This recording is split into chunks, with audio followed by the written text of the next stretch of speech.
Hello dear students. तो question number 24 करते हैं। क्वेश्चन नंबर 24 में हमको 3 लूप्स दिए हुए हैं। This is 1, 2 and 3। तीनों में करंट की डायरेक्शन भी दी हुई है, आई करंट फ्लो हो रहा है और उसके साथ में हमको कुछ एरोज बना के दिए हुए हैं।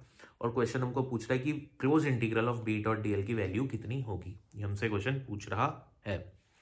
तो close integral of B dot D L actual में क्या होता है? Close integral of B dot D L होता है Ampere's circuital law. Ampere circuital law क्या कहता है कि close integral of B dot D L, जो close integral of B dot D L होता है वो किसके बराबर होता है? वो बराबर होता है mu naught into current enclosed in that loop. And in loops को क्या कहा जाता है? इन लूप्स को कहा जाता है एम्पियर्स सर्क्यूटल लूप, ठीक है ना, या एम्पीरियन लूप।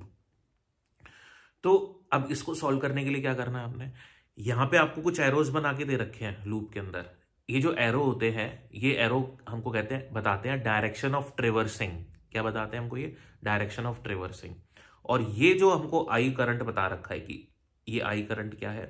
ये जो आई करंट है, हम मानेंगे कि ये हमारे पास कुछ वायर्स हैं और इन वायर्स के अंदर इसमें ऊपर की तरफ करंट जा रहा है, इसमें ऊपर की तरफ करंट जा रहा है, इसमें भी ऊपर बट इसमें नीचे करंट जा रहा है, ठीक है। और जो डायरेक्शन ऑफ ट्रेवर्सिंग है, इसमें इस सेंस में है, इसमें ऐसे है और इसमें ऐसे है। ये हमको गिवन है। तो mu naught times current enclose हमको यहाँ पे निकालना है। तो करंट एनक्लोज की वैल्यू यहाँ पे बहुत इंपॉर्टेंट है। कैसे निकालते हैं मैं आपको बताता हूँ। आपने क्या करना है, जिस डायरेक्शन में करंट जा रहा है ना ये वायर में, ठीक है ना, उसी वायर को, जैसे इसमें करंट नीचे की तरफ जा रहा है, फर्स्ट लूप ले लेते हैं, नाम दे देते हैं लूप्स को। This is loop number 1, this is 2 and this is 3। तो फर्स्ट लूप की बात करता हूं मैं। तो फर्स्ट लूप में करंट जा रहा है नीचे की तरफ। अगर करंट किसी वायर में नीचे की तरफ जा रहा है तो मैग्नेटिक फील्ड की डायरेक्शन कैसे निकालूंगा मैं? अपने राइट हैंड से आप उसको पकड़िए, वायर को पकड़िए, थंब नीचे की तरफ। तो मेरी फिंगर्स कैसे कर्ल हो रही हैं? अगर मैं ऊपर से देखना है अपन को, अगर मैं ऊपर से देखूंगा तो मेरी फिंगर्स कर्ल हो रही हैं क्लॉकवाइज सेंस में, क्लॉकवाइज सेंस में कर्ल हो रही हैं। तो क्या इसमें जो डायरेक्शन ऑफ ट्रेवर्सिंग है वो भी क्लॉकवाइज है? ये मेरे को चेक करना पड़ेगा। हाँ, वो भी क्लॉकवाइज है। तो आई एनक्लोज्ड में हम लिखेंगे प्लस आई। ध्यान रखना, अगर ये डायरेक्शन अपोजिट होती है, डायरेक्शन ऑफ ट्रेवर्सिंग अपोजिट आ जाती, तो माइनस आई लिखते हैं। ऐसे करना है क्वेश्चन को।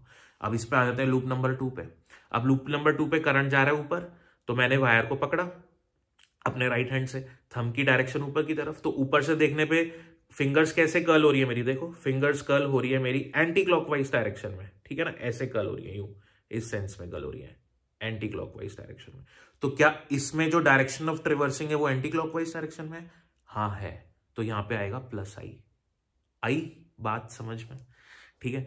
अब ऐसे ही इसके लिए चेक करना है। इसमें 2 वायर्स आ रही हैं, दोनों में करंट ऊपर की तरफ, दोनों में करंट ऊपर की तरफ। तो फिंगर्स कैसे कर्ल हो रही हैं? अगेन फिंगर्स कर्ल होंगी मेरी एंटी क्लॉकवाइज डायरेक्शन में। तो क्या इसमें करंट, इसमें डायरेक्शन ऑफ ट्रेवर्सिंग क्या एंटी क्लॉकवाइज डायरेक्शन में?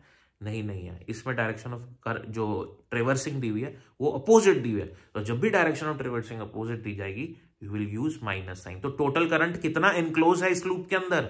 इस लूप के अंदर टोटल करंट कितना इनक्लोज है? 2i, और माइनस के साइन के साथ, ठीक है। माइनस का साइन क्यों है ये मैंने आपको बता दिया।